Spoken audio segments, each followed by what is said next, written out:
Alors le 8 mars, c'était la journée de la femme, mais j'ai trouvé que c'était un petit peu court de célébrer la femme sur une journée, et on va lui proposer une saison. Pourquoi pas le printemps de la femme? Alors le printemps de la femme, ça a quand même plusieurs significations. Et comme disait l'autre, si la femme est l'avenir de l'homme, le printemps est bien sûr la saison du changement. Le printemps, c'est le changement de temps, de timing, de ton, de teint et de lumière. La lumière, il y a plein de lumière dans les rues et donc il y a beaucoup plus de lumière dans votre tête aussi.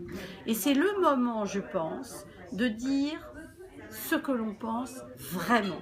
Alors dites-le, on y va.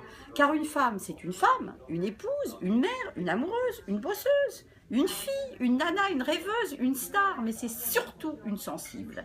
Et ce qui a été faite notamment récemment dans l'émission de Michel Simès et Adriana Carambeu, qui a montré que l'empathie était bien plus développée chez les femmes que chez les hommes. Dans la maternité, vous avez des bébés qui pleurent. Les bébés qui vont se retourner vers les bébés qui pleurent sont des bébés filles. Donc nous captons tout, ondes positives, ondes négatives, et nous ne voulons que des ondes positives. Exemple, au petit déjeuner, moi, je trouve qu'on veut un petit déjeuner sur un plateau et une standing ovation.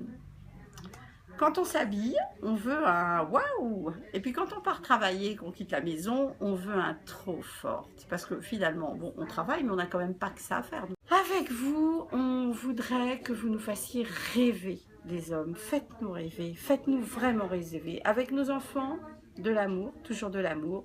Et dans sa maison, des roses partout de toutes les couleurs. Dans sa vie, on veut quoi?